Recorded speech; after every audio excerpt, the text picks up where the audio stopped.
this event underway. Good morning and welcome everybody. Today is our biomedical engineering event and you guys are in for an amazing day today. Today we have an amazing presenter, an amazing keynote. Just everybody all around ET is so excited for today. We have our amazing ET staff here to assist you all, but I just want to remind everybody that today is really about you and your students. So I hope that you guys enjoy the introduction and then get ready to roll with your biomedical kits. We have Erin New, who is going to be leading our introduction and our entire day today. So Erin, if you want to introduce yourself and take it away, I think we're all ready to roll with our biomedical engineering event. All righty, thank you, Monica. Let me just share my slides real quickly. All right. Zoe? Okay, sorry. David? All right, good morning, everyone. Hope you all are having a great day so far. My name is Erin, and today we're going to go over biomedical engineering with a special emphasis on particularly how to use light to treat disease. So just so you have an idea of, who's talking to you all throughout today, I'm going to give a little bit of background about myself and how I ended up within engineering overall. So I hail from the great state of Missouri. In particular, I come from the southwest corner of Missouri. And I knew from the time I was very young that I was very interested in biology and very interested in human health and really trying to use my abilities and my intelligence to essentially help people in some sort of the word with human health. So basically, I thought I was going to be a doctor, and then what ended up happening was when I was in biology in high school, essentially I saw a presentation from Duke University where they were talking about utilizing the polio virus to target a really aggressive cancer called glioblastoma. And I thought this was really, really fascinating. And it really pushed me to go into research and to go into engineering. So right before I got into college, I decided to switch from pre-health into chemical engineering. So I graduated from Notre Dame with a degree in chemical engineering, and now I am a PhD student at Boston University studying biomedical engineering. And so basically what I work on now is I utilize light as well as cells to essentially control the fate of cells and what cells do, in particular their movement and what proteins they secrete, their cell functions, in order to essentially allow them to have different functions. The emphasis that I would like to focus on, because of the impact on my area with heart disease, is utilizing these functions to control vasculature in a system. All right, so that's enough about me. I really want to learn a little bit about you all. So I have a little question for all of you since Halloween is coming up. So you guys can go to Slido and you can type in this code and you guys can answer. Or if you guys don't have that ability, you can also type it in the chat. But I really want to know what you all think is the best Halloween candy. Personally, I really think Hershey's are really, really good. I also, let's see, what's another one? I also like lollipops in particular. So I just want to see what you all think. Reese's always seems to be very, very popular. Okay, we see Twix and Kit Kats, 100 grand. Very nice. Ooh, Twix is taking over. Okay. Snickers, candy corn. Okay, you have a very controversial choice because I know some people are really, really against candy corn. All right. Looks like Twix is taking over, followed by Reese's. All right. So it's great. I'm happy to see everybody's up and at it. So we're going to go ahead and we're going to get started about learning about the lab and biomedical engineering overall. All right. So today we're going to focus on Grover's disease, and in particular using light and the effects of light on the immune system to treat diseases like Grover's disease. And your mission for today is to build a model and to collect data in order to answer the question, what time is required to treat Grover's disease with blue light therapy? So with this in mind, we're going to utilize what's called the engineering design process. This process doesn't matter what type of engineer you are, every engineer utilizes this process in order to come up with a design and a solution to a problem. So the very first thing before you even get started is you need a problem to solve. The example I'm going to use for describing the process is there's a lab at Duke that decided to design a soft robotics dragonfly that essentially reacts to environmental conditions in order to essentially help like with oil spills, help with environmental issues and whatnot. So the problem that they found was, okay, we need something that'll sense the environment as well as help to clean up, the surrounding areas. So what design should we come up with? Well, the person that actually came up with the dragonfly design essentially was just sitting in an airport and they looked out and they're like, oh, wow, like we could make a dragonfly, something that flies in order to actually, come up with a sensor and allow for it to, clean up environmental oil spills or to essentially come up with like a system to sense it. So the design process in general, inspiration can come from anywhere. You could be sitting in an airport and you can come up with an idea for a design. But then once you come up with a design, you have to, you have to build it, right? So now you have to figure out, okay, so what materials should we use? What components do we need to incorporate? Okay, so it's maybe going to be flying over water. Should we maybe not incorporate electronic components in this? And then you have to test it, right? And this is the part where, it'll either really work or really not. So the process in general is very cyclical. You can start at one point and you got to take a couple steps back. But overall in the process, it's very cyclical and you essentially like go through and just use this process to go through it, okay? So today we're going to use this process to treat the development. We're going to use this process to come up with a design to treat a disease called Grover's disease. So your tools for today in order to come up with a solution. So we have a blue flashlight, a photochromatic sticker, which maybe today they could be red, blue, or purple, some good old-fashioned AAA batteries, and then a human paper figure outline. All right. So first step, as I was mentioning, so they have to define the problem that we want to solve. All right. So the problem that we're trying to solve, as I mentioned, was we're trying to come up with a treatment for a disease called Grover's disease. So essentially what we need to do is we need to first research Grover's disease. Like what makes up this disease? What's the best way that we can actually, treat this disease and go forth. So just to give a little background for the disease. So Grover's disease is actually a transient skin disorder that consists of a rash on the chest and back. Most people with the condition, so your target population is male and at least 40 years old. So that's the target population that usually has this disease. In general, based on research, it's been found that the disease will recede at its own pace, but unfortunately, there's no known cause or effect of the treatment. So utilizing this information, we have to think, how would an engineer work to develop a treatment for this type of disease? Okay, so based on all of this, we have to think, okay, so what are the current treatment options for the disease and how can we actually improve upon those treatment options to better benefit the target population, in particular these patients?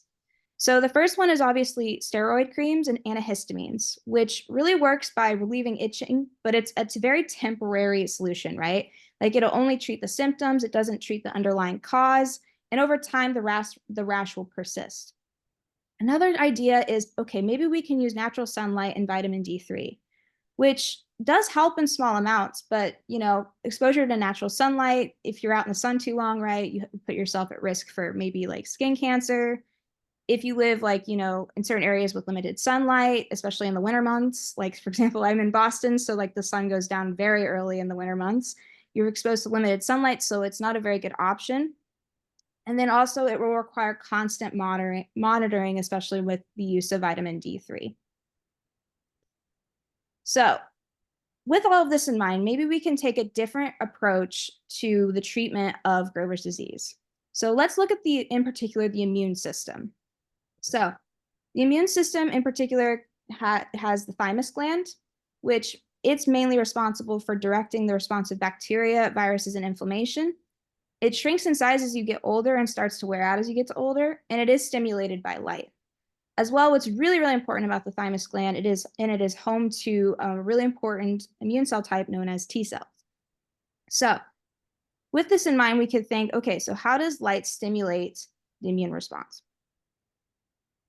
Okay, so based on previous research by a lot of researchers, they found, okay, so sunlight does increase the efficiency of our T cells that are found in the thymus gland, right? It activates the T cells, ultimately boosting the immune system by a factor of 7 or 8, nearly tenfold what it is normally. In particular, blue light is the wavelength that stimulates this response. So with all this in mind, we're going to look at, okay, so what should we know about light in particular to utilize light to stimulate the immune system, right? So what is sunlight exactly? So sunlight in particular is a mixture of electromagnetic waves. If you know anything about light and waves in particular, there's the electromagnetic spectrum, which essentially goes from radio waves all the way up to gamma waves, which are very famous if you know like the Incredible Hulk, as well as very interested in like radiation science. In particular, visible light, which is colors that we see on an everyday basis, usually falls within the wavelengths of 100 to 700 nanometers. So basically, colors that we see are actually reflections of light off a surface. So if you think of something red, essentially the color red is being reflected off the surface while all the other wavelengths of colors are being absorbed. In particular, when it comes to sunlight, the wavelengths of sunlight differ in their effects on the body. So basically, not only are doctors thinking about how light could utilize sunlight, but also as engineers, we're thinking, okay, how can we employ sunlight to come up with better treatments for diseases like Grover's disease in particular as a novel solution? So going back to the utilization of blue light for T cells, okay? So blue light, as I mentioned with colors, it's a color in the visible light spectrum that can be seen by human eyes. It has a shorter wavelength, which means it can produce a larger amount of energy. So usually shorter wavelengths correspond with a higher frequency, and usually these higher frequencies have a lot more energy. So red in particular has a lower amount of energy and a longer wavelength, and then you go up to purple and violet, and that one has a lot more energy. Blue light, however, only makes up 7.8% of natural light. And as I previously mentioned, it's been known to stimulate the thymus gland in particular. All right, so utilizing this knowledge that we've come up with light, we're now going to talk about how to calculate irradiance. So irradiance in particular is the energy from the sun in the form of like the flow of radiant energy. So its units in particular are actually what's known as a flux, which is a flow per unit area. It's not really important to know, but for future reference, engineers really are interested in utilizing flux as a measurement for a lot of different things in particular. So for the sun's irradiance depends on the angle at which the sun is hitting the surface, which naturally throughout the year will change depending on the position of the sun. So for this experiment in general, we're going to think about utilizing the irradiance of the sun on June 15th, which comes from a reference table. Engineers in general, when we're doing a lot of experiments, we utilize a lot of reference tables. So someone out there does the really important job of collating a whole bunch of data and putting it in a table for other engineers to reference so that basically engineers don't have to repeat the same experiments over and over and over again to get the basic values that we need to do these experiments, all right? So basically, in order to calculate irradiance, we can utilize this equation that's shown below, which is basically the sun's irradiance times the area of exposure times the duration. If you want to think about it in terms of an example, basically the irradiance absorption of a roof on June 15th, so you have the reference value from the table times the area of the section of the roof that you're interested in, times how long the roof is actually exposed to sunlight, which then gives you ultimately the irradiance exposure that you're looking for. Okay, so utilizing all this important information, what's really also important is recording clinical observations. In particular, you want to talk to patients to understand, what in particular is troublesome about their disease, and in particular, what would be really beneficial to them overall. And also you want to observe clinically what's going on, because we can do everything in a set setting in a lab and whatnot, but it's really important to also get out there and really talk to the patients and understand what their needs are, as well as what is actually, clinically relevant overall, right? So ultimately, okay, so the solution that we're going to kind of focus on is this one patient. Say we're like in a doctor's office setting and we're talking to this one patient. The patient suffers from Grover's disease seasonally, usually during the winter months. During the summer months, though, the patient plays golf frequently. A round of golf usually lasts 5 hours during the. This is ambiguous. So using this information, we're going to come up with a solution for a Grover's disease patients like this person, all right? So next, we're going to use all this information we collated. So we're going to use our problem that we defined, as well as all the research that we've come up with to come up with a solution for Grover's disease patients, all right? So basically, we're going to use some assumptions in order to figure out what is the proper amount of irradiance that a Grover's disease patient actually needs in order to maybe potentially help their condition. So we're going to assume that this individual is playing golf on June 15th. So we're going to use the value that we had mentioned previously from the reference table. So that's going to be the sun's irradiance. We're going to assume the area of the exposure is the human body. The human body would be kind of difficult to calculate the area of. So we're going to assume the human body, that the area of exposure is the front and the back. So we're going to assume that measurement is about 2 meters squared. And then the duration of exposure that we're going to utilize is the 5 hours that the individual is playing golf, okay? So basically, using this math, we're going to figure out that the irradiance absorption of 10,600 watt hours.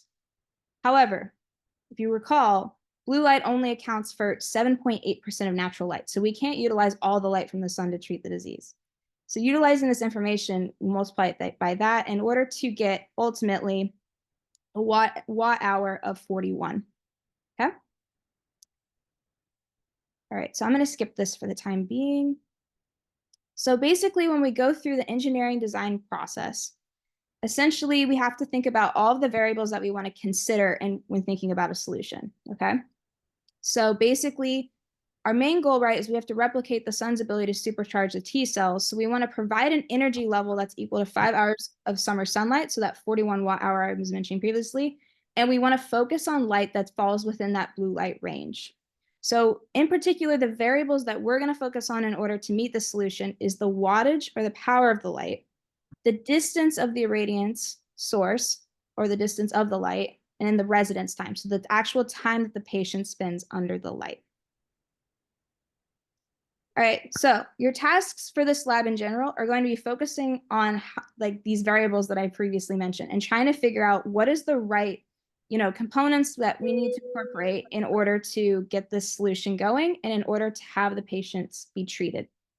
So your team will first measure the blue light irradiance 3 times. So you're going to use it at 3 different values, holding the light at different distances in the paper. So basically, you're going to hold the light, from like a really close distance, medium distance, or a super high distance. Or if you really want to focus on one area, if you want to do a lot of light in one, like on the shorter range and figure out what's the better on the shorter range, or a lot of light on the larger range, that also works too. And then what we're going to do is they're going to measure the area of irradiance for each of these distances, okay? And then keeping our goals in mind, so keeping in mind that we need the patient to be exposed to 41 watt hours, as well as keeping the area of exposure involved, the 2 meters per squared, we will have to determine the treatment time and cost required for these distances. Why is that important? Well, if you think about it, if you're a patient, do you really want to be under a light for 48 hours, like just laying there under a light for 48 hours in order to get treated for a disease? Or would it be better to have it be on the shorter end so you don't have to take up too much of your time, as well as like be able to sit still for long periods of time, right? And then cost is really important. You have to think about how much is the patient willing to pay to actually get the treatment? Is it cost efficient for the patient? Is it cost efficient for the hospital that's administering the treatment, right? So these are things that not only that, individuals that are out and about in society with Grover's disease, as well as doctors have to consider, but it's really important for like essentially translational research, or what we're doing in particular in this lab, to consider in order to make an effective treatment for individuals in this target population. Okay, so basically I'm going to go over briefly how to evaluate the blue light irradiance from your lamp. So basically you're going to first expose the paper for 10 seconds and count slowly. So like, 1 Mississippi, 2 Mississippi. And then essentially you're going to match the shade of red. In this case, I know some people have purple and blue as well. And we're going to utilize that to essentially measure the radiation estimator on the paper. From this, you're going to record the 3 irradiation values you find in these boxes, okay? Something that's really important when we're doing anything in engineering or in any sort of like research at all is safety. So do not shine the blue lights in your eyes because it could potentially damage you. I know it probably seems harmless, like, oh, it's a flashlight, but it's always really important when doing any sort of engineering or any sort of science to be safe. So just make sure to be safe when you're doing the process. Okay, so while you're measuring this irradiance as well, you're going to consider the circle of light that is actually shining on the paper. So using a ruler, you're actually going to measure the radius of the circle that is generated from the flashlight on the paper. And then, of course, using pi r squared, you're going to find the area and then convert to meters squared. Okay, so that'll essentially give you your distance. Now, as the distance increases naturally, your area of irradiation will also increase, but the intensity will decrease, right? Which kind of makes sense because if you flash a flashlight like super close to your hand, the intensity is really, really strong. Whereas if you back it up, it kind of, fades out and it's a little bit lighter. So essentially what that looks like on a plot is essentially as you get, closer to like the surface, your area will decrease, but your average irradiation will increase. If you have your headphones, you might. All right, so basically, utilizing this information that you calculated and found, we're now going to calculate the duration of exposure that the patient is required to have in order to get this 41 watt per hour exposure of light to treat their condition. So essentially using this formula that I mentioned, or you've probably seen earlier in an earlier slide, essentially you're going to utilize the irradiance absorption, which is 41 watts per hour, as well as the irradiance that you guys found on the paper, as well as the area of exposure that you've calculated by measuring the circle to essentially get your duration of exposure. So basically, utilizing those values, you want to kind of figure out what is the best duration of exposure for the patient. Ideally, in this case, your challenge is to essentially come up with see if you could find it in less than 1 hour. But ultimately, you have to find the value that makes sense for a general patient population. Like kind of I was mentioning earlier, you have an individual, do you really want them to spend 8 hours of their day, getting a treatment? Is that, good for the patient? Would they be willing to do that ultimately? So you have to really think of these things when you're coming up with a design. And then as I mentioned previously, you have to also determine the treatment cost. So basically, after you've found the duration of exposure, you now have to think about how many lights are actually required to cover the actual area that you're interested in, okay?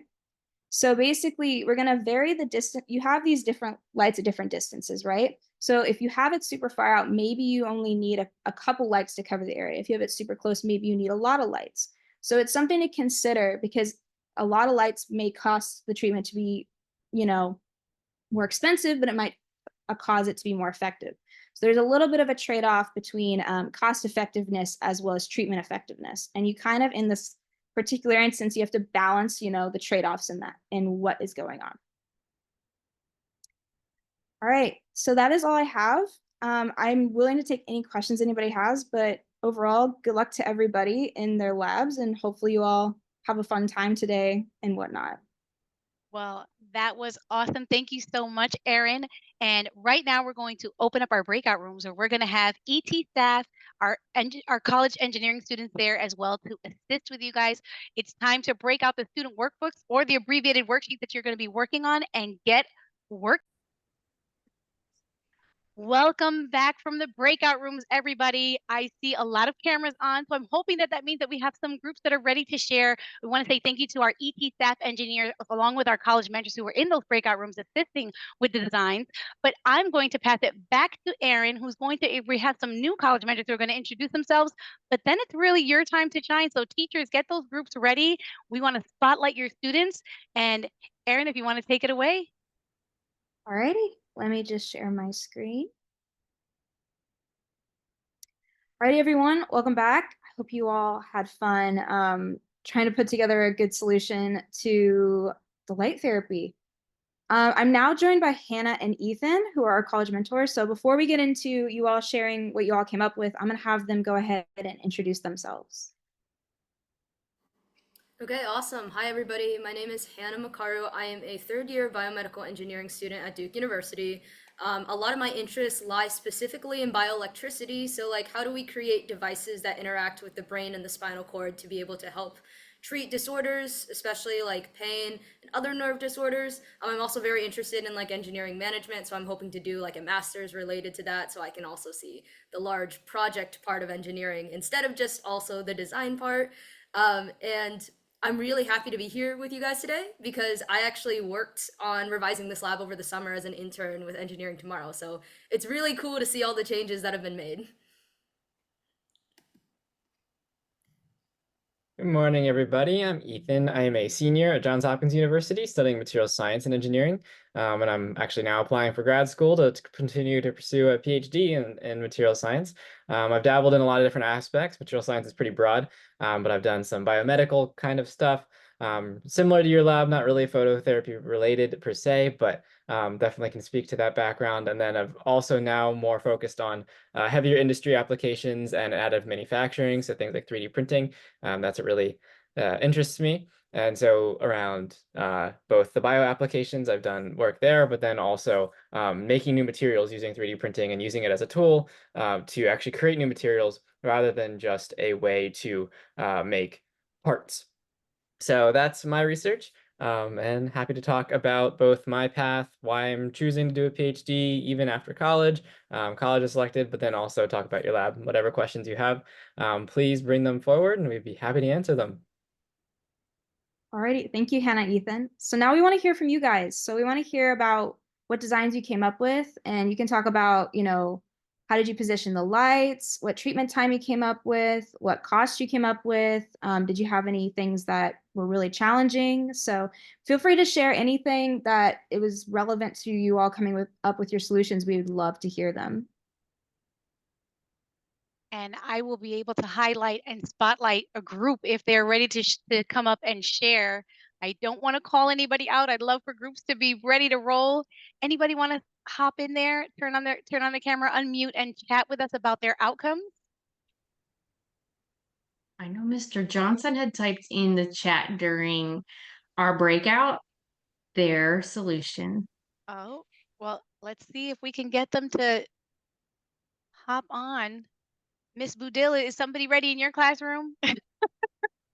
I see you at the camera, yes? Yep. All right, I am going to spotlight you. Thank you, Holy Child. Oh, no. Are you guys on me? Nope. We can hear you, yes. Okay. So the distance that we chose was 4 inches. And we went on the consumer price and our price ended up being $3,200 and it took 3 hours, but we thought that that was the most cost effective sort of like example that we went with. And then because it didn't cost as much as the highest one, and it also didn't take as long as our lowest one. Great. Well, how many lights did you guys end up getting with that solution? I'm just curious. 217. All right. Good job, guys. That's a really great solution. Thank you. Thank you for being our first group to share and setting a great example. Hopefully, do I see some groups in De La Salle? Are you guys ready? Mr. Kunat? No? I don't see another group that's ready just yet. Well, while we wait for groups to come to the camera, I guess we can continue with our slideshow, Erin. Sure thing. All right. So what we're going to do now is we're going to open up to some questions for any of us. So you can ask the college mentors anything you would like to share, or you can ask, me anything. So yeah, feel free to like type your questions in chat or share them, over the microphone. We really want to hear from you. So yeah, as Monica said in the chat, don't be shy. Any question's a good question. Well, if there's no questions, I'm going to hop in with, I know Erin got to share a really cool project that she worked on in her introduction. So I want to hear from Hannah and Ethan. Can you share with us some of your favorite projects that you've worked on so far in your college experience? Well, I see also there's a question in the chat, how is 3D printing used in biomedical engineering? So I can just start with that. That was my research project freshman year of college.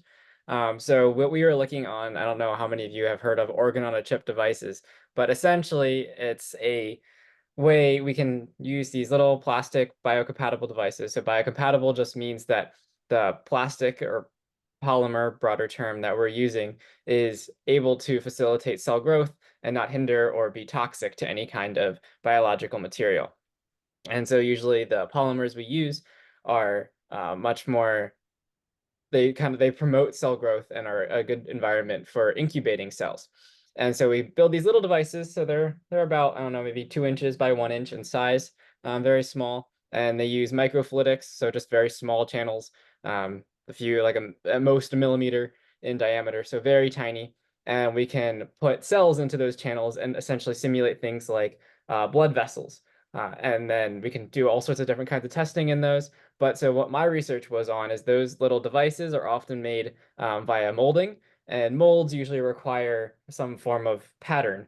And that pattern is often very expensive to make, either because of the resolution required for these channels, because they're so small. We sometimes have to use fabrication methods that are often used for making computer chips. And those are typically expensive, labor consuming, and a good bit of time. And then in addition to that, the other method is aluminum molds, which are also very expensive, and they have to be custom made for every kind of channel shape that you want. So it's not very versatile, but it has been a longstanding tradition, and so we want to try and change that in the lab that I was working at. And so our idea was to take a 3D printer. They have 3D printers that they use in the dental world for printing like mock-ups, essentially, for things like Invisalign. Those can be 3D printed. And so we got one of those printers, and they sell biocompatible resin. So with 3D printing, you have either filament deposition modeling, which is probably the most common one you see, where there's a little extruder head that moves around and melts plastic and deposits it and builds it up. And then there's also resin printing, which comes in 2 different types. I won't get into the details of that, but it uses a liquid plastic that then is cured by UV light. And so you get much finer resolution with that, and then you also have more control over the polymer itself that you're using. And so we're using one of those printers to make these organ on a chip devices. So we're completely 3D printing them, which makes them much more versatile because we can make whatever geometry we want without having to make an entirely new mold each time. And although the printer is a relatively expensive upfront cost, in the scheme of a lab, it's not that much, and it saves a lot of money in comparison to making new molds. So that was how I was using 3D printing in biomedical engineering. So creating a biocompatible device that can simulate different parts of the body, so we can test drugs and grow tumor cells, see how they evolve. So that's just one example. I don't know, Hannah, how much, if you have any experience in that specifically, but what other biomedical things you've done. Yeah, so Ethan, I haven't done a whole ton of research. Actually, most of my experience with 3D printing really comes with my projects that I've done throughout the years. And you kind of hit it right on the head. Like, we use a lot of it for modeling, both with PLA and resin printing. In my case, a lot of my projects have been working with silicone molds. So basically, you're making it's almost like a negative print. So you design the 3D print so that there's space in the middle, and the space in the middle is actually the shape that you want. So like when you pour liquid silicon in and then it cures and becomes hard, then that's actually what you're left with. So ours isn't not necessarily modeling using an exact 3D model, but like trying to see how do we make the shape around it so that when we do cure it with silicon, then we can come out with exactly what we want. And it's a slightly different design challenge. All right. So I just want to say as well, if anybody at all, like during our conversation wants to, pop in and share their solution, like feel free. But otherwise, we're going to keep answering some questions. I saw a question in chat about the effect of T cells on Grover's disease. So T cells are very, very complicated. The immune system is very, very complicated. So in general, there's T cells that, we're very familiar with that, attack disease and essentially, help us stay healthy when, we get a virus and whatnot. So those are essentially like, cytotoxic T cells and whatnot. But there's also another subset of T cells that also help to like regulate the immune system, because it's really, really bad, or I imagine you can think it's really, really bad if the immune system just goes off the rails and starts attacking everything in the body. And that's kind of what happens with the regulatory, or like that's what happens with autoimmune diseases often. So in this case, right, Grover's disease is like, it's a type of inflammation. So in a sense, blue light could be activating a very specific subset of T cells to help minimize the inflammation that's caused by other T cells because they interact with each other. Okay, I see. How many layers of the epidermis does the light need to penetrate to be most effective? That's a really good question. I'm not entirely sure off the top of my head. I think in general, you have to penetrate it deep enough where it would allow for like the T cells within that area to be activated or to allow for recruitment into that area. Does anybody else have any questions about anything else about majors or engineering in general? Okay, I see another question. What are the cheapest and easiest light detection devices for high school research? What should students know about light safety when using these devices? And why are medical light-based imaging devices typically so expensive? Okay, so this has multiple levels. So often with light detection devices, it really depends on the level of complexity at which you want to approach it. So for example, in my lab in particular, as I kind of showed at the beginning, the Pac-Man pattern, so that was actually built on a projector. So essentially, we 3D printed all of the parts and built a projector. And essentially with that, we were able to illuminate a pattern on these cells that allowed for them to either fluoresce or not fluoresce and make a Pac-Man pattern. So essentially you could build it yourself, but parts are also very expensive. But also like, in this case, right, you guys were utilizing, flashlights, which is probably on the cheaper end. So it really depends on like the level of complexity and the number of parts that are incorporated within these devices. With regards to light safety, it really depends on, like wavelengths of lights. Like obviously UV is very dangerous. So we use a lot of UV stuff in my lab to eliminate DNA. And every time we work with UV, we have to wear like lab coats and like, goggles. So like, we don't hurt our eyes. So light safety is really important in that regard. Okay, I saw a question. A student wants to be a chemical engineer. What branches of chemi are out there? So chemical engineering is so broad. I went into biomedical engineering from chemical engineering. So like you can basically, take it any direction you want, to be honest with you. In particular, some very popular areas with chemical engineering are making drugs. So if you want to go into pharmaceuticals and you want to be a part of the production process of making drugs, that's very popular with chemical engineering. In particular, if you want to go into petroleum, if you want to help make oil or even make better solutions to oil to help the environment, that's a part of chemical engineering. If you want to be a part of making plastics, that's a part of chemical engineering. So it's very, very broad.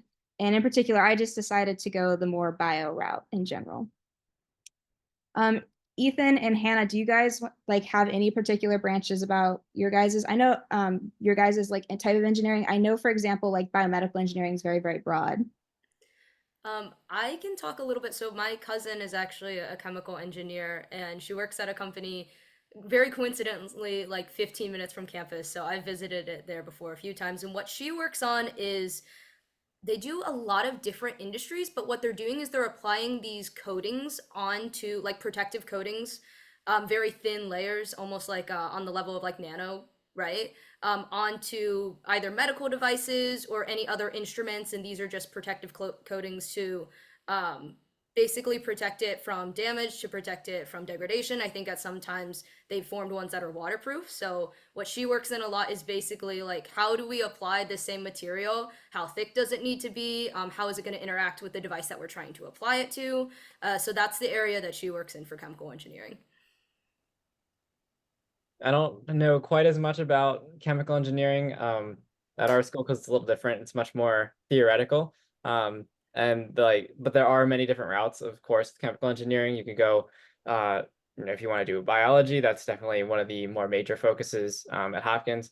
But from material science standpoint, there's also like through many other majors ways to approach it. So if you didn't want to strictly be chemical engineering, you could also think about like biomedical engineering has if you want to go more on the chemistry, biology aspect, opposed to the mechanical or electrical, you totally could, because the AME kind of encompasses a lot of different engineering disciplines. But then even within like my major, like material science, we have different concentrations of material science. So you can do biomaterials, where you specifically look at things that are biocompatible or made using organic materials. Or you could look at nanomaterials, which is my concentration, which is a little bit more broad than biomaterials per se, but that's things like nanoparticles, right? And things like the COVID vaccine, looking at tiny little things that we can engineer on the nanoscale. So nanometer, if you've heard of that unit of measurement, very, very tiny. It's times 10 to the negative 9 meters, so very, very small. But we can engineer these little particles that can do lots of really cool things in the body to treat different kinds of diseases and cancer cells, all those things. Also to locate them, there's lots of cool properties at this small scale. But so along chemie, there's lots of other ways to also study the same thing. Great. Those were great responses. I appreciate it. All right. So I saw another question, which was, how does the light actually remove the disease? Surely it can't be just the light. So unfortunately, what's really, really sad about a lot of biomedical engineering is the underlying causes of a lot of these diseases are not known. So it's really, really tricky to get a cure. So a lot of the treatments that we come up with are just that. They're treatments. They help to, put the disease at bay, help it to like alleviate symptoms in the best way possible. So surely the light in general isn't really getting rid of the disease. The disease is still there, but ultimately it's like using the light helps to become a more effective treatment compared to current treatment options. And that kind of applies to like a lot of different instances with like, for example, with cancer, they're constantly trying to improve cancer therapies so they're not, as toxic and impactful, health-wise on the patient while also trying to kill these really, really hardy cells, right? So it's really tricky to come up with a cure, but ultimately a lot of what we do in like biomedical engineering is just trying to get better treatments to help quality of life for patients. Okay, I saw, how do advancements in the biomedical field complement or improve treatments in interventional cardiology? Okay, so I'm kind of excited by this question because I work on a lot of vasculature stuff. So there's currently a lot of work in the biomedical engineering field about how to improve a lot of cardiology work. For example, I go to a lab meeting every Tuesday in a cardiology lab, and they talk about, how can we implant cardiomyocytes, which are essentially heart cells, so that they can survive and proliferate in order to, allow for injuries from like, a heart attack to actually, heal and become properly working, right? In my case, in particular, what I'm working on, I'm trying to help essentially with the regeneration of vasculature. So often with like surgeries, right? Like you sometimes have to remove, a tumor that's heavily vascularized, or you have to remove sometimes a part of an organ that has vasculature.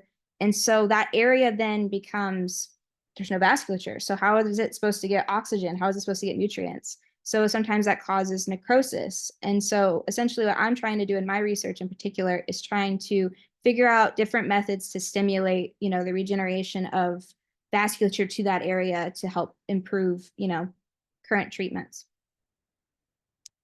How does this method compare to traditional treatments? So basically with this treatment in particular, if you recall from like the intro a little bit, so basically you either had the option of like utilizing, steroid creams and antihistamines, and you also had the option of using sunlight and or vitamin D3. So in particular with like antihistamines, those solutions are very temporary, right? Like for example, like if you get a rash every day, and whatnot, you kind of have to keep putting on, the cream to prevent it from itching, to help alleviate it, help it go away. But, it gets really tedious and tiresome, and it's also not really that effective, right? To trying to get rid of the rash if you keep having to try to put the cream on every single day. With regards to sunlight, right? It's like some people don't have access to sunlight. So like, for example, if someone with Grover's disease lived in, say, Alaska, right? Where certain parts of the year, they just have no access to sunlight at all. And sunlight really, really helps with the disease. then it really makes it tricky for them to utilize that method as a treatment. So then you're kind of then become more limited in what treatment options you have. And then with like D3 in particular, vitamin D3, you have to like monitor the patient and see how, they're responding to the treatment. If you can take too much of something, it can be very, very dangerous. So essentially, this treatment helps to like essentially remove a lot of this use of like, topical ointments or, trying to take, supplements. And potentially too, it can help last longer for a treatment. So you don't have to, take a supplement every day or, apply a cream every single day. Any other questions? Okay, Ethan and Hannah, how did you guys decide you wanted to go into engineering? I can jump on this first. And I love telling this story. I feel like I've told it a million times. I know Monica's heard it. But basically, when I was before I got to high school, like most biomedical engineers, you realize you have a very deep love of everything STEM, usually both biological sciences and math. Although, if you ask some engineers, they might not like math as much. But for the most part, those were my favorite two things. And then when I got to high school, my mind was obviously like in the range of engineering, but not sure exactly which one because there's so many different fields. And then halfway through high school, during my sophomore year, I ended up getting a Medtronic implant, and it is a neurostimulator. So basically, it is like surgically implanted by my spinal cord, and it's constantly sending just impulses to the spinal cord. And I really found that fascinating. And actually, if you saw my first slide, a lot of what I'm really interested in and what I study here at Duke is bioelectricity. How can we create circuits that can very adequately interact with the body and treat physiological disorders? Because it seems like something that shouldn't be true, that we can just take like wires that we pulled out of the earth and put it in the body and say, okay, like it works now, we fixed it. Because those two things don't seem like they're similar enough. But when you get into biomedical engineering, you realize that you can model so much of the body really just through circuits, which is one of my favorite things to see, because you can make these analogies between something, well, who you are, and then like what you are seeing in the world and what kind of laws we know about circuits. So that is really what pushed me to go into the biomedical engineering field. Ethan, I'd love to hear about how you got interested in BME. Yeah, so my route to BME material science was largely in high school. I always had the engineering tinkering thing. I in my free time I like to build lots of random things, and I just like experimenting with different materials to build them. So popsicle sticks or paper, cardstock, cardboard, whatever I can find. I like to make it into something. And so that combined then with the opportunity to take a research class in high school, sophomore and junior year. I started studying, I was interested in cancer treatments because I was kind of in between, do I want to go towards the medical world or do I want to go more to the engineering side? And so I found something that actually bridged both. And I didn't realize before I started my research how much engineering is in the medical world. A lot of engineering is in medicine, and we have to make medicine somehow. It's not necessarily the clinicians who are making that, they're administering it and know how to administer it, but that the actual fabrication of successful treatments is done by engineers. And so I started started with brain cancer and then to pancreatic cancer, and I was looking at nanomedicine. So essentially very small targeted treatments. So with a lot of current cancer treatments, it's very global treatment. There's no way to target the drug to just one area in the body. There's some that have recently been approved and are starting to gain popularity, but nanoparticles offer the ability to go straight to a cancer cell, attack it, and kill it without harming much surrounding tissue in the body. So a lot of times the cancer treatments, those global treatments cause a lot of damage elsewhere in the body, and it weakens the immune system, weakens muscle tissue. And so those treatments are very harsh on the patient. Whereas with something like nanomedicine, the hope is that we can weaken the damage to the surrounding body, which would expedite the treatment process itself, kill more cancer cells so we don't have relapses in tumor growth or tumor growth elsewhere in the body because the cancer is spread. But then also to just make it a easier process on the patient. So that was a lot of my research in high school. And so through that, I actually connected with faculty at Hopkins, University of Pennsylvania, Stanford, Harvard. And so that was pretty cool because I didn't think if I just reached out to these schools, they would ever reply to me, but they did. And, faculty really like to share their research. If they see any young person interested in what they're doing, they will gladly help in any way they can. And so through that, I got connected with Hopkins. And at Hopkins, there's a very strong emphasis on the medical world through almost all the engineering disciplines, and I really like that. And one of the options, and then I chose material science over biomedical engineering just because I was more interested in the theory behind of what everything happens at a very small scale, opposed to necessarily engineering the devices themselves. I want to understand how we start, like what materials do we need to engineer those devices, how do we make those materials, are there new materials we can make, all those things. And so I started out kind of in the biomaterials field, but have since moved to nanomaterials just because that's more of my interest. It's not necessarily strictly bio aligned, but I definitely like that side. So that's kind of my path. I've definitely loved the biomedical engineering world. It's pretty cool. Okay, so there's another question. So someone asked, what organizations or groups were you involved in high school and college? Yeah, I can just go ahead. So in high school, I was in a Red Cross Club, a few clubs at school. I did a lot of sports, so that was most of my time. But then I did a fair amount of community service through sports. So I started my own tennis fundraising events, and that was a pretty cool experience. I actually got to go on the local news for that. But I would definitely recommend, if you can, like a good way to make yourself appealing to universities and colleges is just to show some kind of show how you use your interests to also help others. That's a pretty cool thing to do because it's both fun for you, but then it also is giving back to your community in a way that's meaningful. So I was able to do tennis fundraisers.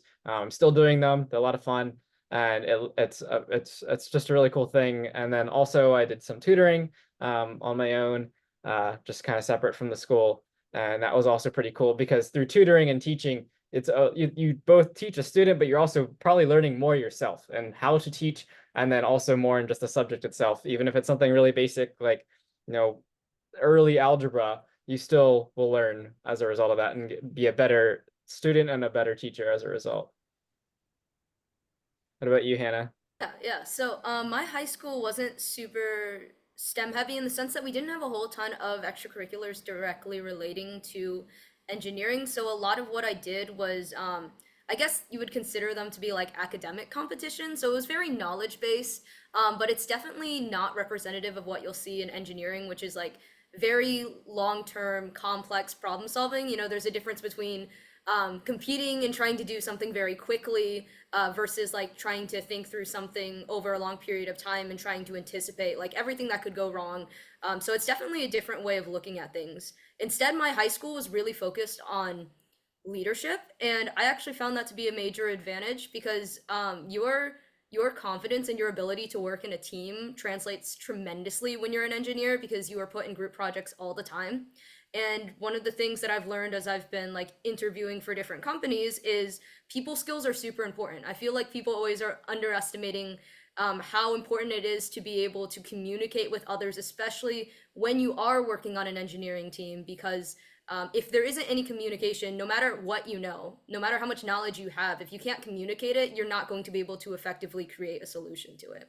So I think that was one of my favorite parts of high school is being able to learn how to come out of my The shell and just password be is confident in who I am. George24. And then here at Duke, I actually like in an hour, I'm going to fly out to the SWE conference, which is the Society of Women Engineers conference. So I'm a part of that organization at Duke, which is it's exactly what it sounds like, but a lot of it is just promoting social bonds between female engineers in Duke, and then also like really growing your professional network. And so that's what this conference is for, and I'm really excited about it because it's just a really great opportunity to learn more about what's out there. So when you do go to college, please, please, please get involved with professional organizations if possible, but not because you're stressed and you feel like you need to, but because like you will learn so much from them, and not just about like the industry, but also about like the people in the industry. Yeah, definitely. Almost every major, I'd say, at most colleges has kind of their own club. And so for especially smaller ones. So materials science tends to be a smaller major. And so we have the Materials Research Society that I lead here at Hopkins.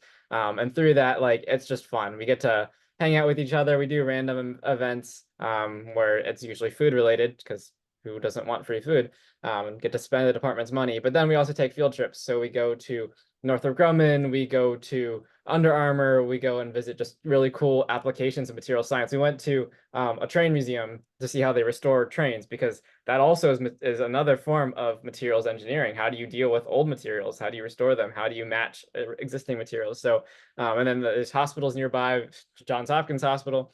We go to all of those as well. So they're just fun ways to get involved and see what actually happens, because I think a lot of times in college you can get caught up in the theory and not really understand how it applies in the real world. And so to get it to go and actually be able to see what people are doing as engineers and get to talk to them and see their work in person is really cool experience. So yeah, definitely recommend get yourself out there in college. I mean, not to a detrimental extent, but join some clubs. I will say, going off of the 3D printing question earlier too. So when I was in undergrad, which was like 2 years ago, we had a club that essentially focused around 3D printing, you know, prostheses for individuals with limb differences. In particular, we were 3D printing and putting together different like arm designs. And it was something that was really, really fun, because you got to like work with, directly with individuals and see, if a design worked best for them. You got to actually, design the arm. I know there was like a little girl, for example, who really wanted a pink sparkly arm. So we had to like get a material that was pink and sparkly to 3D print. So yeah, in general, if there's an interest that you have in engineering and there's a club for it, I'm sure there is a club for it, and I would highly recommend joining it. Okay, I see a couple questions about the labs. I'm going to answer some of those. So, what risks are there to this method and how to mitigate them? So, currently, this treatment is actually in clinical trials. So, the purpose of clinical trials in general, right, is to make sure that any treatment that we put out to the public is safe as well as, effective. So, currently, they're in clinical trials to figure out, if there are any associated risks to this method and if there are ways to mitigate them. Something to think about with this method in particular, and as well as like other treatments, is sometimes, in particular with cancer treatments, messing with the immune system gets really, really tricky, because the immune system as a whole is very complicated and very interconnected. So you can change one tiny thing in the immune system, whether it's, activating T cells with light, and it could really have a series of side effects that you just never anticipated. You're like, I just turned on this one cell to do this one thing. And then all of a sudden, like, you just have this really weird side effect that makes a patient super sick. So it's always good. Like, that's why we have clinical trials, right? That's why we have the system in place to make sure, whether these treatments that we actually have, out in the public are actually safe for everyone. Okay, let's see. What are the current challenges in research and development of light therapies for skin conditions? So in general, every skin condition is very different. I think one key thing that we really talked about and covered today is cost, right? And actually trying to have it where, the coverage of light on a patient is reasonable. In particular, right, like, I know like the one group mentioned, for example, like 217 lights. That's a lot of lights, and so you have to think about, is that a reasonable number of lights to have in a setting? Or can we potentially decrease it? So trying to think about, how to put together these treatments, utilizing this technology and utilizing all these parts so that they're very cost effective, but also effective for the patient. As well as like kind of going back to what I mentioned earlier, a lot of these current challenges in treatment and research is we just don't know the underlying causes of a lot of these diseases. And sometimes the mechanisms around them are very, very complicated. So a lot of times in research too, a lot of scientists argue about who is right and who has the right mechanism. So it gets really, really challenging to figure out like who has the right thing, so that basically everybody can try to come up with a treatment that targets that pathway. So it makes things really, really tricky, not just with skin conditions, but with a lot of other conditions. Can light therapy be combined with other methods for enhanced efficacy? So that also goes into like clinical trials, right? So they may potentially test that in clinical trials. That's something that can be considered. I know, for example, like combinatorial treatments in cancer are massive. For example, there was an individual or set of individuals that won the Nobel Prize a couple years ago for developing or discovering a specific molecule on T cells.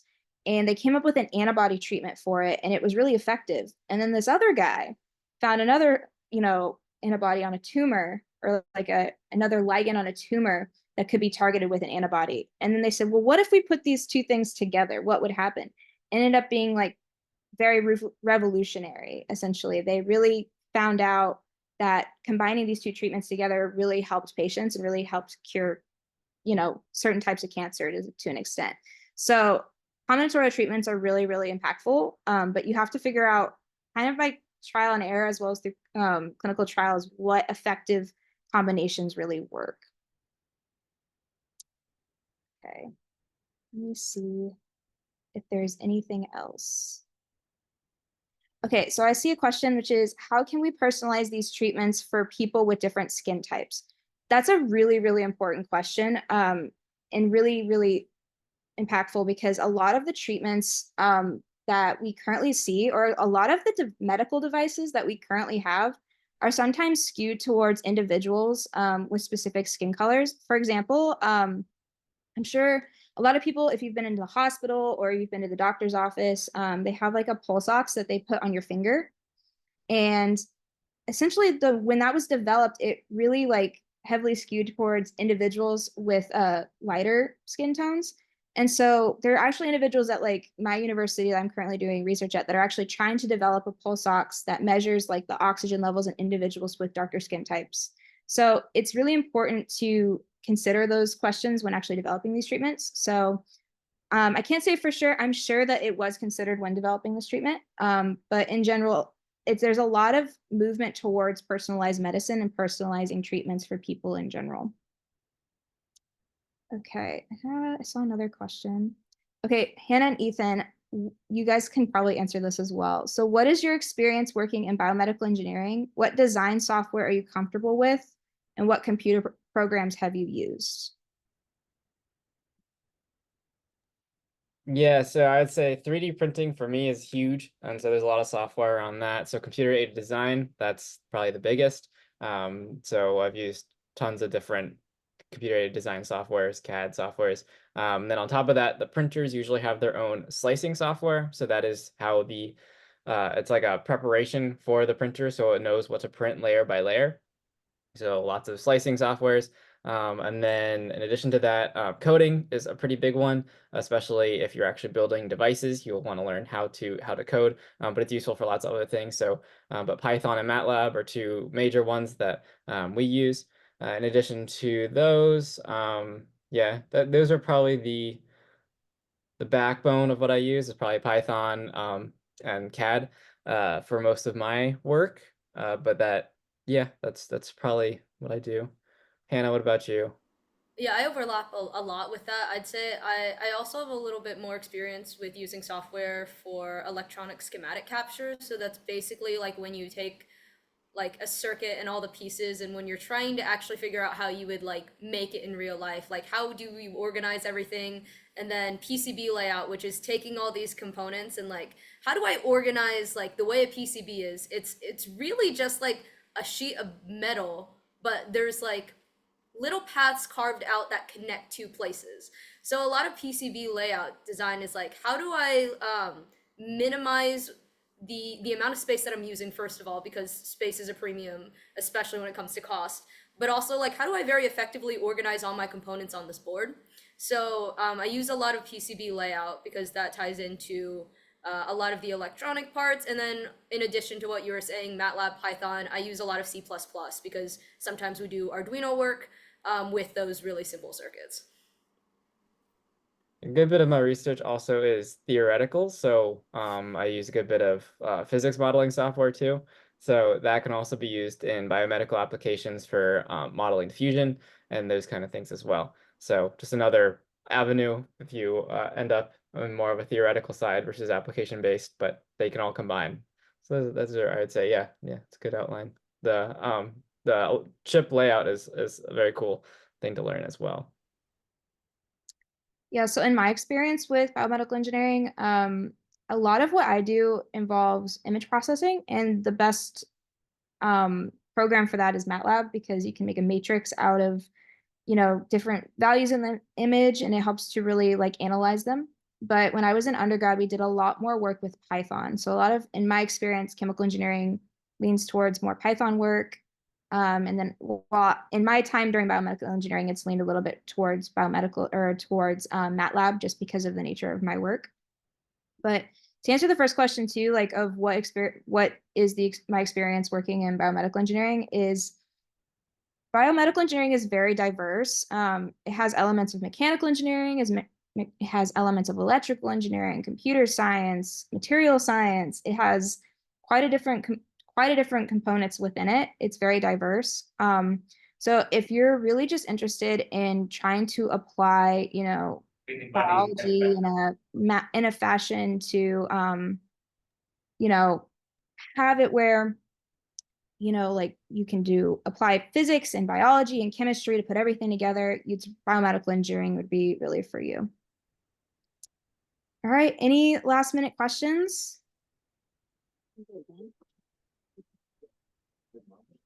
Okay, well then I'm gonna stop sharing my screen and I'm gonna go ahead and introduce our keynote speaker. So I'm very excited to introduce Mr. Bill Woodburn.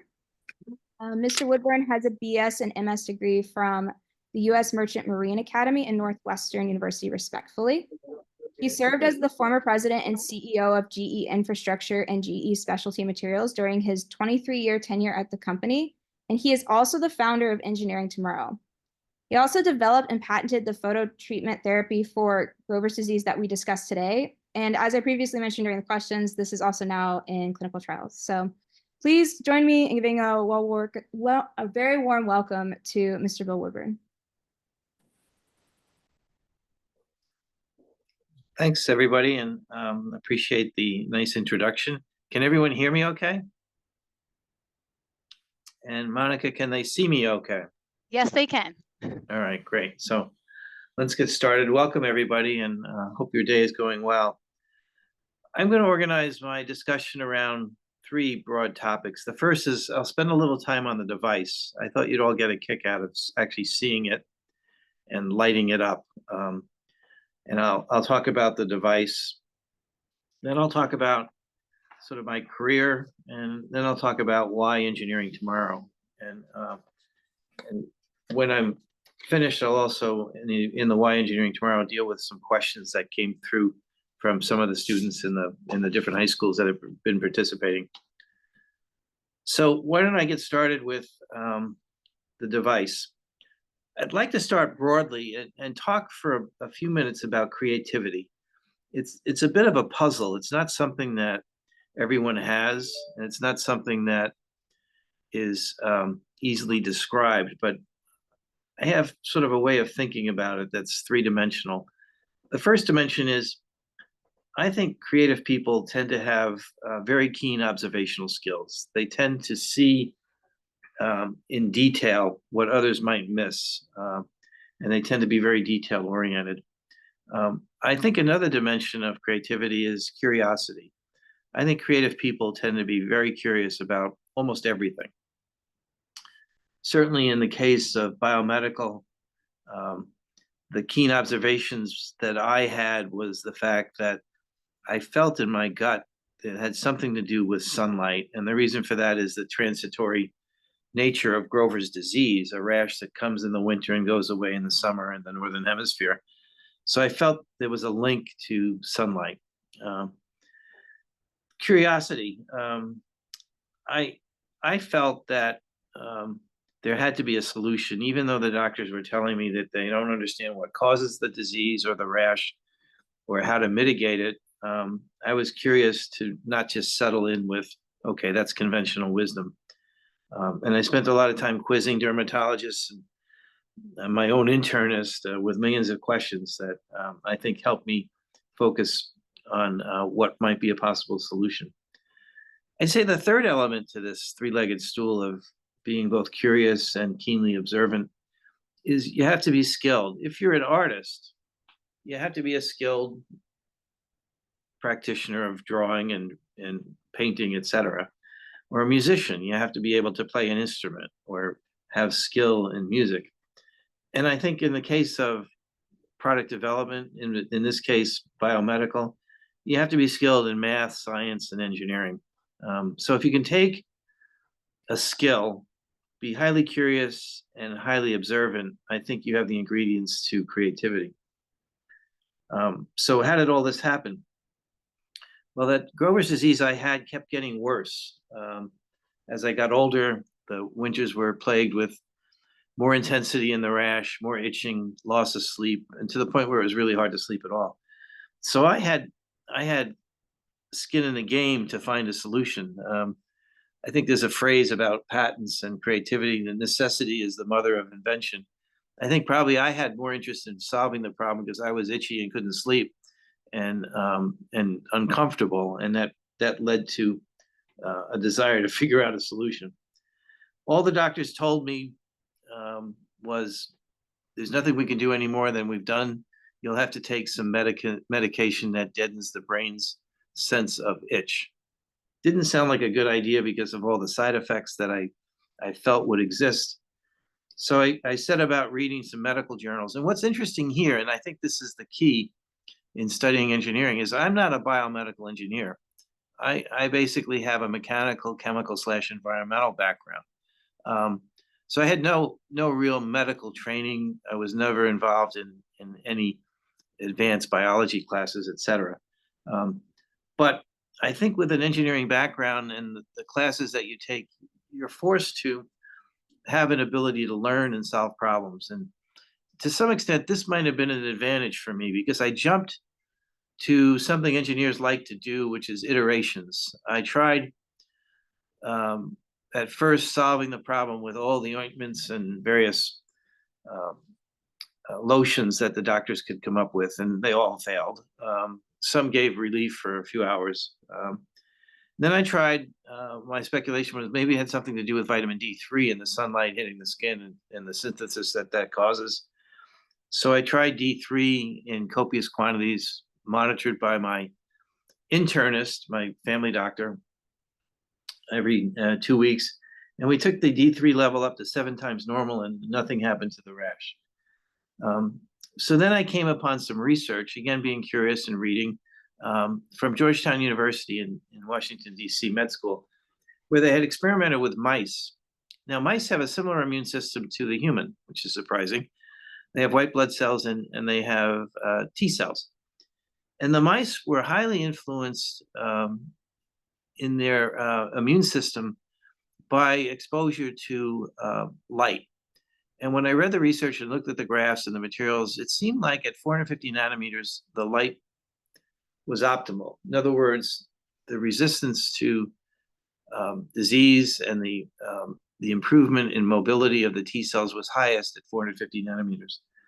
So I decided I would design a 450 nanometer diode lighting system, LED, and I would try and size it so in 20 minutes of treatment, 10 minutes on the front, and I'd turn 10 minutes on the back,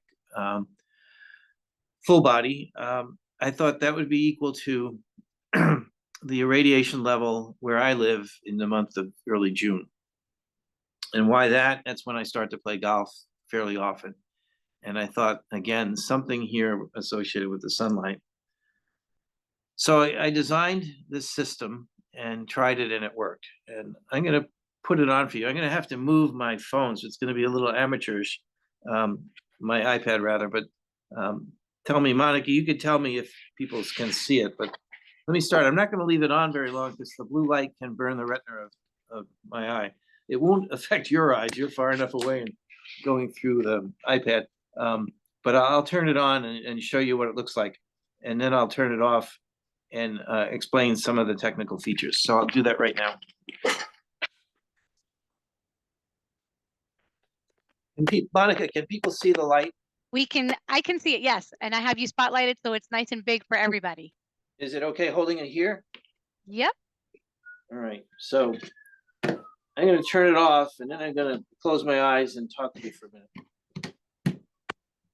So this is the LED. It's very bright. You normally have to wear blackout shades. It's like swim goggles, only they're totally black. You can't see out of them. But you can see there's an array of LEDs in the center. They look like little dots, and they blend over time. One thing I found out that's interesting is that LED center there is covered with plexiglass. And that's actually a good thing, because the plexiglass absorbs any UV that might be coming out of these LEDs. The design is to be very tight distribution around 450 nanometers, so there shouldn't be any stray lower wavelength light coming out in the UV range. But if there were, it should be absorbed by the PVC that covers the LEDs. You can also see some cooling fins. They are basically aluminum set up to dissipate heat. It's around a 400 to 500 watt device. So there's a fair bit of heat. Nothing that gets hot enough that you'd burn yourself, but yet over time, if you leave it on, it's nice to have the natural cooling of these fins. I'm going to turn it off. I want to show you now, can you see the box that powers the unit? I don't see it. How about now? Now we do, yes. Okay, that's it's heavy. This is they call it a driver. It basically converts 120 volt AC power into 12 volt DC, and the LEDs run on DC voltage, DC power. So this is an important aspect of the overall system. So that's the device that I used. I mounted horizontally on the wall in my basement, and I like to tell the story. The first time I lit it up, I was in the basement, and the basement has a door from the kitchen going down with a gap of maybe a half an inch to 3/4. And I had two dogs. I had a Labrador Retriever and a West Highland Terrier. And they got freaked out. They were in the kitchen, and the blue light was sneaking up into the kitchen through the bottom of the door where there was an opening. And I could hear my wife yelling. She said, it feels like ET is coming. So it is a fair bit of light when you're in a concentrated area. And that's the impact of trying to do in 20 minutes what the sun does in 4 or 5 hours. So now I want to show you something, which is, you can see this? I want to show you what a patent looks like. This is issued from the US government when the patent is granted. You apply for a patent either directly to the US Patent Office or through a law firm that has connections into the office, and basically has an abstract and a description of the patent. And then there's a section that is the most important section, which is a background and summary of the invention. And it goes for about 5 or 6 pages. Now, why is this important? We talked about creativity and inventiveness. This protects creativity. In other words, if you're able to think of something unique that hasn't been done before, the patent will allow you to have legal protection to prevent people from producing the product or the design and selling it without your approval or your involvement financially or legally. So it's a very important aspect of protecting your intellectual property as an inventor.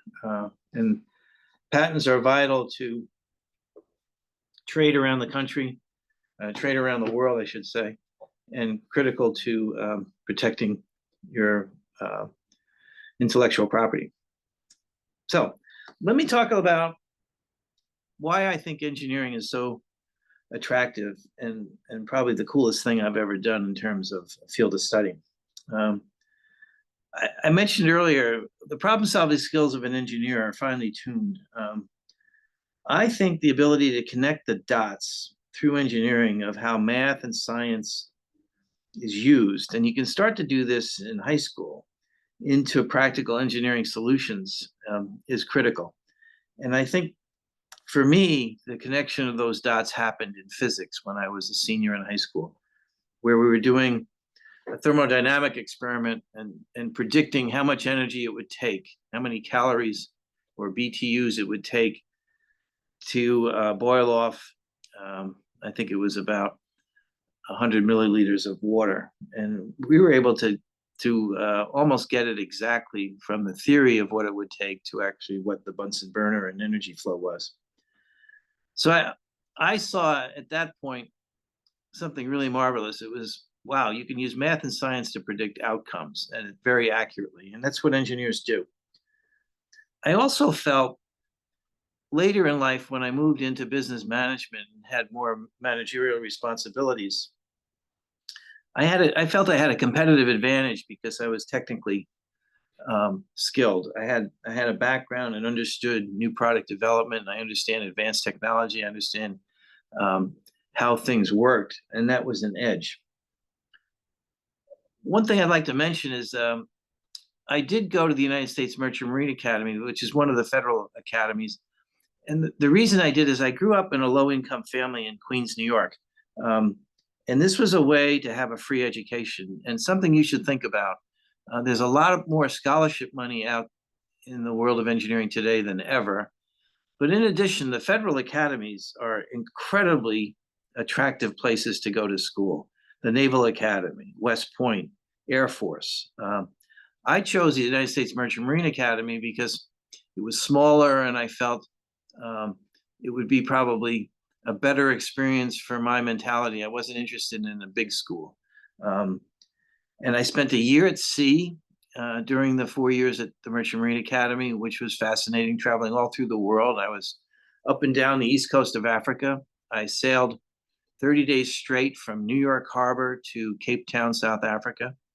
And then 30 days up from Cape Town, hitting every major port all the way up to Mombasa, Kenya on the equator.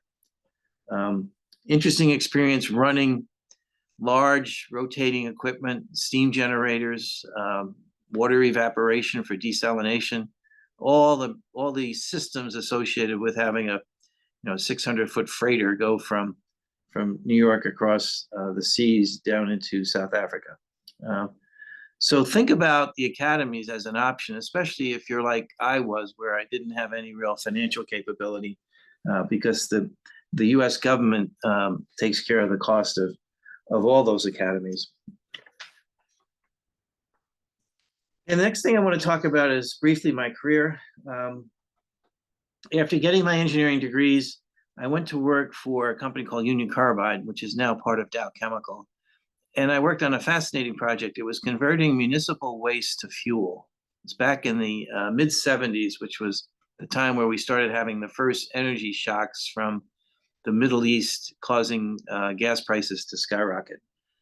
It was fascinating. And one of the things I observed about being in that engineering role was the fun of doing development and design, and then taking those works and putting it into a pilot plant where we actually built a small scale unit running 200 tons per day of municipal waste in Charleston, West Virginia, inside the perimeter of a chemical plant. And we were able to practice what we thought would be improvements, start up the plant, see how it ran.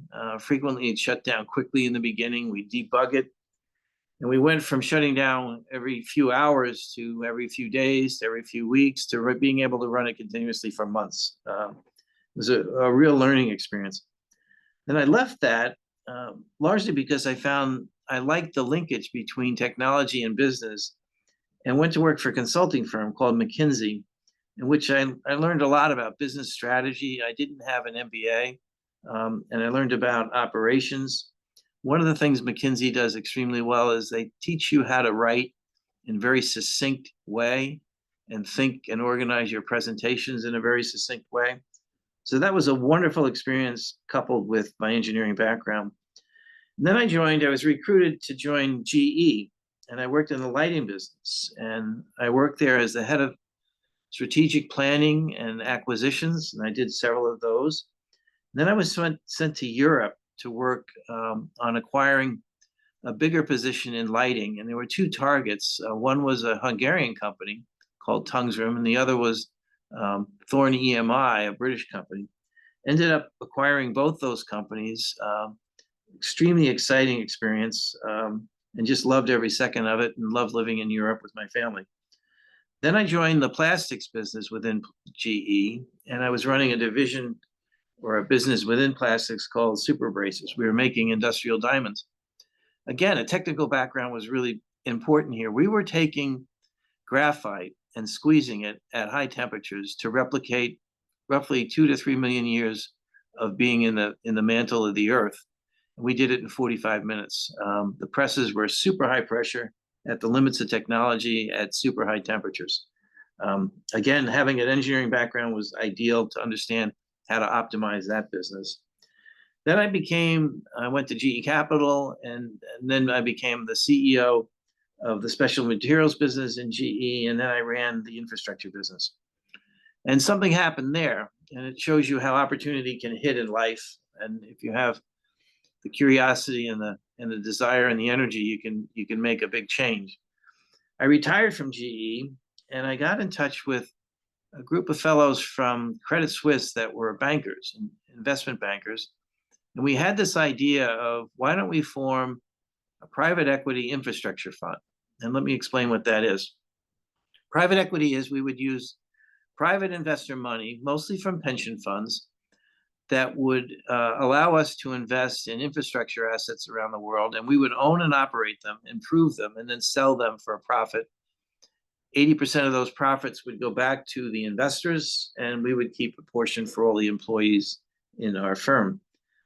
We were focused on transport, so we were doing airports, freight and rail passenger railroads, LNG in energy, pipelines, renewable energies, and seaports back in the transport sector. In about 10 years, we became the largest firm in the world doing that work. And it allowed me to start to think about, how can I give back? I had made some money in doing this, and I was thinking, as I was getting older, what would I like to do to give back to society and sort of thank society for the good success I had? And that was the basis for Engineering Tomorrow. And as I thought about my life, I was thinking, how lucky was it that I chose engineering? And no one in my family went to college. No one in my extended family went to college. I didn't know any engineers. No one in my family knew engineers. So it just happened to be that physics class that turned me on to the beginning of thermodynamics. And I applied and got accepted to the Merchant Marine Academy and studied engineering. I thought, we shouldn't let this be luck. We shouldn't let this just happen randomly. And ET, in my mind, was a way to take that randomness and that luck out. And there's several things that go beyond that. The first is, I believe our nation's competitiveness, future competitiveness and current competitiveness, is based on technology, based on engineering, and based on having the fact that we lead in number of patents produced or number of patents generated around the world, and in the startup of the number of businesses that are big and successful around the world. I was worried about the fact that we're graduating between 150 and 180,000 engineers a year. China and India are each running at about 1.2 million graduates per year. Germany is about par with us, with probably one third of the population. I felt we need more engineers. We need more technical people for this nation to compete going forward. I also felt that the underserved students, like I was, need a shot at an incredibly attractive career. They need to be exposed to it. They need to hear more about it. They need to meet people that are engineers. And I felt giving the underserved, the underprivileged kids across America a chance to understand engineering and pursue it if they liked it is important. Then lastly, I felt the third reason is, I'd like to increase the number of engineers and the diversity. Females represent 51% of the undergraduate population in college and only 19% of the undergrad students in engineering. The people of color are way underrepresented. So I felt we can do a lot to move the needle to involve more people in the field. This year, we'll teach 1 million students in Engineering Tomorrow. We went from teaching a couple of hundred per year to a couple of thousand, to then a couple of 100,000, to now the million mark. That's a big deal. And for the kids in America to have the ability to see across all 50 states an engineering opportunity, and to sit down and spend time with engineers doing projects like water reuse, biomedical engineering, robotics, electric car design, et cetera, is a really powerful thing to help this nation. So that's why I started Engineering Tomorrow. And that was one of the questions, actually several questions, that I received from the students before the meeting. So speaking of questions, I'd like to cover a few of the questions that were asked that I think everybody would be interested in. The first one is, what are the most valuable classes and extracurricular activities that a student should pursue or be interested in if they are potentially interested in engineering as a career? I would say the first thing is, take the sophisticated math and science classes. Take the AP, calculus, A, B, B, C. Take physics, take chemistry. Take those classes, because they'll build a really strong foundation for when you start freshman year in an engineering program. And then I would say, read about engineers. There's a number of books about some of the terrific engineers that have existed in the past and exist today. So you could read about Robert Fulton, for example, and the steam engine, and how that revolutionized manufacturing and ship and trade and ship design. Rudolf Diesel, there's an incredibly attractive book about the disappearance of Rudolf Diesel. And he was German. And at the start of World War I, he was concerned with Germans' aggressiveness against the rest of the world, and he defected. And he did it in a really unique and mysterious way. And he ended up surfacing, and the Germans never knew what happened to him. He ended up surfacing back in North America, helping to create the best diesel engines in the world, which was being directed when he was in Germany to a war effort, and he wanted to direct it to a peaceful effort. Wonderful story. There's books about Steve Bezos, Bill Gates, Elon Musk, astronauts like John Glenn. There's a great book called The Skunk Works about starting the concept of building an airplane that could fly at 120,000 feet at 3 times the speed of sound. Unbelievable technology. It was called the Blackbird Project, and part of McDonnell Douglas. So I'm sure if you go to the library or spend time surfing the net, you can find all kinds of interesting books to read and get a sense of what these men and women have done, how they lived, and the excitement of some of their inventions and some of their contributions to society. So that's what I would recommend. Take sophisticated math, science classes in school. Also reflect on the fact that you can, in your spare time, read about these talented engineers. Thomas Edison may be one of the greatest.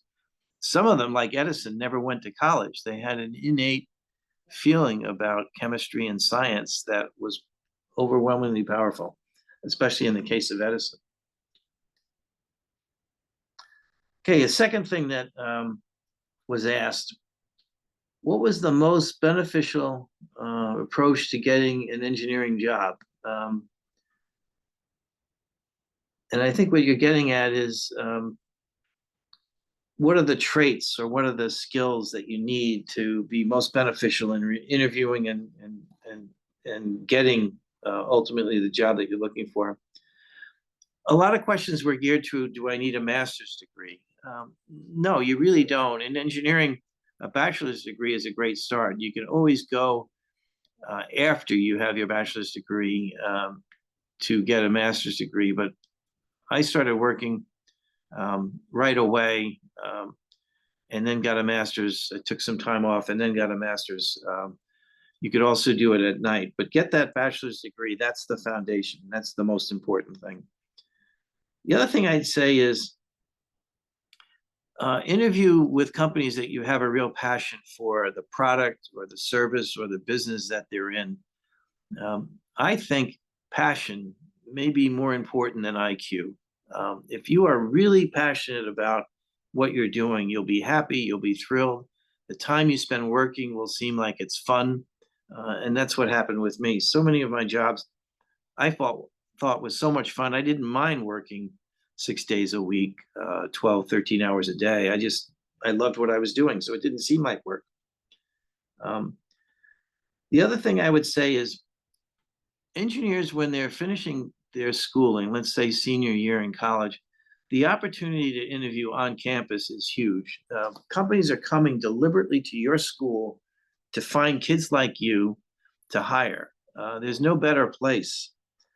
So you don't want to say to yourself, I'm going to take 3 months and travel Europe, and then I'll start thinking about getting a job. I wouldn't recommend that. While these companies are coming to the university you're attending, see them, talk to them, interview, get a sense of how interviews are performed and get comfortable with the process and build your confidence. That's the time to do it. It's so much easier to find a job when you're being recruited by companies while you're in college than doing it after you graduated. The other thing, obviously, get good grades and build your knowledge. I think most important thing is a lot of engineers will think about doing something other than engineering, and they won't be into the depth of studies that I think makes sense. Really get into it, really get turned on to it. And I loved everything. I studied electronics, I studied chemistry, I took organic chemistry as an undergrad. I just loved it. I think the intellectual curiosity opportunities to be fulfilled when you're studying engineering is almost without a limit. Then the last question that I'll answer is a question that came up. What was the most meaningful project that I worked on in my life? And it's hard because there's so many projects, but the one that stands out that was incredible to me was our acquisition of Gatwick Airport. Now, Gatwick Airport is an airport with about 40 million passengers a year. So that's about the size of LaGuardia Airport in the New York area, or the Newark Airport in the New York area. And when we bought that airport, we were thinking as engineers, how do we further optimize it? So we started looking at where do we have bottlenecks? Where do we have slowdowns that prevent us from doing more? One of them was the runway. Gatwick was the single busiest runway in the world. They just have one. Most airports have 2, 3, or 4. The big ones have 3 or 4. We just had one. So the airport people were very proud of the fact that they were the fastest. And when I got involved and looked at it, I thought, I think we can make it faster. So we started working on with Glenn Johnson, a single engineer. He's a mechanical engineer, very bright guy. We started working on sequencing and what's the right movement of aircraft arriving and departure aircraft. Then we started thinking about what slows us down. And we found some of the turnoffs off the runway were 90-degree turns, and some of them were 25 or 30-degree turns. Do you think a plane could go faster exiting a 30-degree turn versus a 90-degree turn? Think about a bicycle, for sure. So we reduce the turning angles on the runway and we optimize the flow both on and off the tarmac. We also looked at sequencing in the air and what we could do to have a higher number of aircraft arriving and departing in a given hour. The airport was running at 50 movements per hour at the peak period, and we got it to 55. Doesn't sound like much, but that's 5 more movements per hour. In airports, there's 6 peak hours a day, 3 in the morning and 3 in the late afternoon, early evening. That's when everybody wants to travel. So we were able to sell those extra slots because we went from 50 to 55. That's 5 more per hour times 6 hours. And the value of that was roughly $1 billion. We generated $1 billion of more income as we moved from 50 to 55. And we had 2 engineers working on it. It was Glenn Johnson initially, and then a fellow by the name of Eric Einstedt, who's the curriculum director and on the board of directors for Engineering Tomorrow. And Eric finished up the job, and we ended up not only being the busiest airport in the world, single runway, we became even better at being the busiest airport in the world. And now we're moving, that was in, let's see, it would have been 2010. Now in 2024, we're at 60 movements. So this runway is super efficient, super safe, and I think probably one of the best cycle time improvements that you could imagine. The other thing we looked at is security. That's going through the process of putting your briefcase and your luggage onto the conveyor belt for your carry-on bags into the aircraft and going through the X-ray machine. We found it was so bogged down that we had passengers waiting in the hallways. Sometimes it was outside the buildings in the rain. So we looked at what could we do to optimize the throughput of the X-ray security processing. And we took it from an average of about 150 passengers per hour to almost 700. That's a 4x improvement. In addition, we tripled the accuracy of detection. So in other words, we found more contraband at that higher speed than we found at the lower speed. And we re-engineered the way passengers approached the conveying system, the way the conveying system was controlled so that when you saw something unusual, it didn't stop the conveying system and everybody had to wait. It would outboard it into a separate conveying system, and we would direct the security guards, security officers, to go right to the right corner of the bag or the lower left corner. Everything was made much more efficiently. What was the benefit of that? The benefit of that was 95% of the time, the security line at Gatwick Airport is less than 10 minutes. It's unbelievable. It's the fastest, most reliable system in the world. Other airports are now copying it, which is fine with us, but we saw it as a huge advantage in the way we could handle passengers. And then we also found passengers were happier. So what do you think when happier passengers are entering into duty-free food and beverage restaurants, ice cream stores, coffee shops? They were more relaxed, more comfortable, so they were spending more money. So we found not only could we save money by processing faster, about 40% lower cost, we use less space, which is important because space is premium at an airport, but also the passengers were happier, so they were spending more in our shops and stores. So everything was clicking. We also did a lot to do the same thing on check-in and avoid those long check-in lines by improving the whole process and the optimization of time and flow. And the last thing I'll say I'm very proud of is the capital spending program. This is where you spend money for a new terminal or an expanding terminal, or the aircraft get larger and higher and you have to rethink the ramps and the terminal construction. We optimized around flow management. We took engineering principles around materials flow and fluid flow and airflow. And those same principles work on people flow and on aircraft flow. So we used a lot of the modeling and techniques from fluid mechanics to model what would be the optimal way to move people, planes, and bags through an airport, through a series of steps, rather than just doing the same thing over and over again with a new building that's doing the same thing.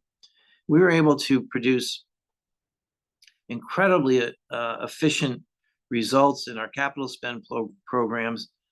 In some cases, we were spending a third less or 2/3 less in several instances than our competitors and getting a far better product that lasted longer and performed well ahead of the competition. So those were the three questions that I thought were generic to the nature of the questions that came from the schools that participated in the learning.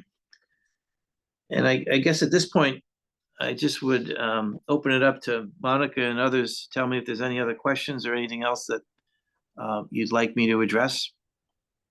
And I'm going to open it up also to teachers. If you have any questions live in that classroom, I know some teachers have already put some questions in the chat, but I think you covered most of them. So there's one question, and I don't know if Aaron or Bill, if you want to hop in with this one, is how does computer science play an impact in becoming a good engineer? I know. Well, most engineers are very conversant in programming and in having taken computer science classes. I can tell you the work we did at Gatwick, the initial work of getting that runway optimized, had a lot of computer simulations in there. I also think good process controls, which is software based for the optimization of the security processing, was a big part of what we were doing. And most engineers take a lot of computer classes. And I also would say some people don't consider computer science as engineering. I do. I think computer science is a wonderful field, especially when you think about the advancements in artificial intelligence and the use of computers to help engineer a better product and help have a better product from a maintenance and operations standpoint. We use AI in a lot of our businesses in Global Infrastructure Partners to predict maintenance routines, because we know from statistical analysis through AI work that a motor is going to die after so many hours of running under certain conditions. And that helps us to be much more proactive and plan that outage and address it in an organized way rather than disrupting passengers and having an emergency. So I think computer science is at the core of a lot of what's happening in the world today. It is a wonderful field. And I will tell you, as a chemical engineer, there's a lot of computer science that you take in the course of getting that degree. Same thing in industrial, mechanical, almost all those disciplines will have a spike, a sampling of computer science that will enable you to do a good job at work and wherever else you go. And then obviously, if you study pure computer science, you're going to get a heavy dose of it and you'll get some engineering. So one is heavy computer with some engineering, the other is heavy engineering with some computer. That's the way I'd answer that question. Thank you for that answer. And just, we had Jerry Dawes, ET staff engineer, just wants to say that your story needs to be told more around the country, maybe TV or a movie or a book. What do you think, Bill? With this face, I can't do a movie. Maybe I'll do a book. All right. Well, I think Jerry will be the first one to buy that book. Thank you. And I know that a lot of us would be interested in that. So we are running close to the end of our time. So I am going to take that comment, thank you, Jerry, as a place to stop and say thank you to Bill for joining us today and for telling us your amazing story and sharing it with all of the Engineering Tomorrow students and all the people who are going to watch this recording later as well. I want to say thank you to our amazing teachers who took the time to coordinate today to be here live with their students and participate and submit those questions in advance for our keynote speaker. And I also want to say thank you to, of course, Erin New, who led an amazing day today with her introduction and her wrap up. Fantastic job all the way around. And to all the ET staff that is on the call today, along with our college mentors who participated today. We couldn't have done this without you. But I have just one housekeeping item for everybody. We need your exit tickets, teachers and students. My colleague Jen Scott just put them in the chat. Please take those links and complete them. We want to hear how your day went, what we can fix and what we can improve and what you loved about today. And don't forget to share your pictures with us. Can't wait to see you for the next one, which will be our product engineering lab. And you'll be getting an email from us shortly with more information about our upcoming events. Thanks so much, everybody. Thank you, Bill. Have a great day, everybody. Thank you. Thanks, everybody.